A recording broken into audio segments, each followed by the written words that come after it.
Welcome to the Dream, the show that brings you the best in real estate as far as it pertains to each isolated area across the United States. And we get to specialize with Utah and find out how they're handling the COVID crisis and how they're still empowering the American dream. I've got amazing experts today. We have Bliss Sawyer, she's with Security Home Mortgage, Karla Patten, she's with Presidio Real Estate, and I also have Rich Fine with Berkshire Home Hathaway. So great to have you guys on the show.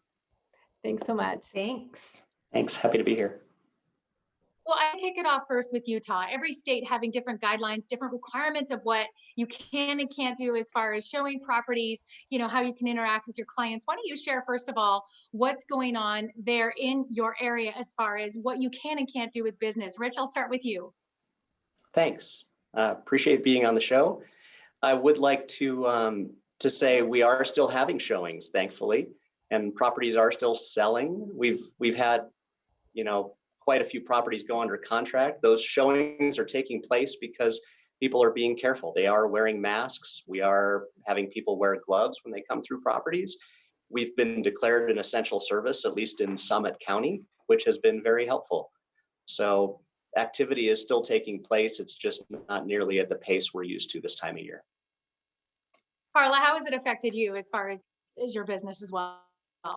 Like Rich, it's still going strong, but we have noticed it decline a little bit. In fact, I was looking at some stats and it says that we're down 7% of under contract as of last year. So we're down a little bit, but however, I have a couple listings and buyers and people are still looking and out shopping. And like Rich mentioned, we're taking precautions. Like in my listings, I have a little basket with hand sanitizer, gloves, masks, all the things that buyers can do. And also, we're also recommending that the sellers leave the lights on.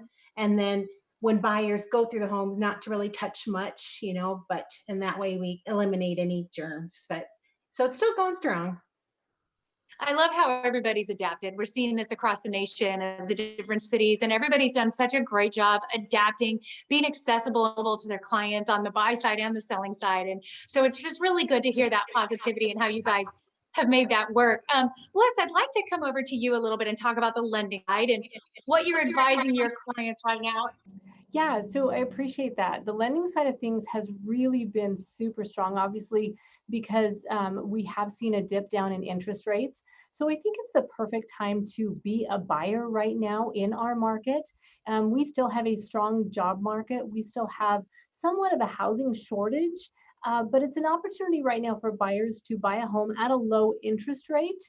And, I just think it's a phenomenal time to be a homeowner, especially in the state of Utah, where we know that home values are going to keep increasing. So let's talk about some misinformation out there. And I'd like you to share what your feelings are on people advising parents. Oh my goodness, that is such a great question. So I've heard in the media that there are some people advising consumers to go ahead and buy a house because then they won't have to make a payment for 6 or up to 12 months. This is complete misinformation. So forbearance, it is not forgiveness. That's what I want to stress the most here. Forbearance can take a lot of different aspects, right? It really can be set up by your servicing company, and it's not black and white. You can actually negotiate what that looks like. Forbearance will show up on your credit report, and it can negatively affect your credit and your ability to buy a home or refinance down the road. Now, some forbearance, they require you, let's say you skip 3 months payments. They require you then to come up with that full 3 months at the end of the forbearance period. And most people, if you went into forbearance, it's because you didn't have the income.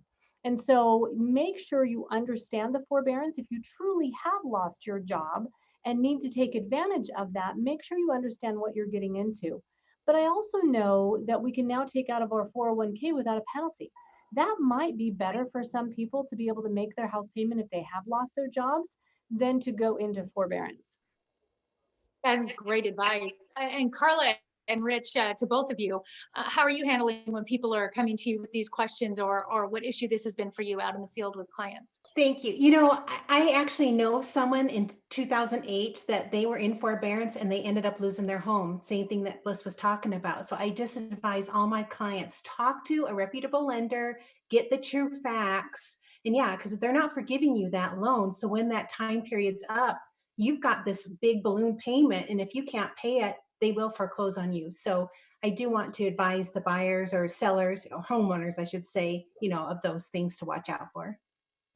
No, it's great advice. Rich, what are you telling clients? In Park City as a resort market, as an example, we have quite a few high net worth people, and we have credit ratings that are in the 800 range. And the conversation sort of centrals around possibly a refinance, right? You could reach out to someone like Bliss and do a refinance, probably be much better off financially in the long run than doing something like a forbearance, where even if they were going to restructure it or put the payment at the end of the loan, if there were some extra piece that they were giving you, it still might be better to refinance. Well, one last question for all of you. I would just love to know what you guys are advising your clients out there. Any last word that's just helping keep them positive and excited about their homeownership dreams as you navigate through this time? Yeah, I think that's a great question. And I'd like to just say, I think it's really important that people realize that this is a short-term event. Now, it might take a long time to completely come out of it, right? But it really is a short-term event that we will recover from. And we are in such a phenomenal market and such a strong job market in the state of Utah. And we can't forget that as we're going through this short-term event. Absolutely. Absolutely. Well, you guys are just top professionals and the ones to reach out to in that area. And we're so grateful to have you a part of American Dream and to have you guys come in today and just bring your excellence and bring all of your positive information. Thank you so much for being a part today. Thanks. Thanks.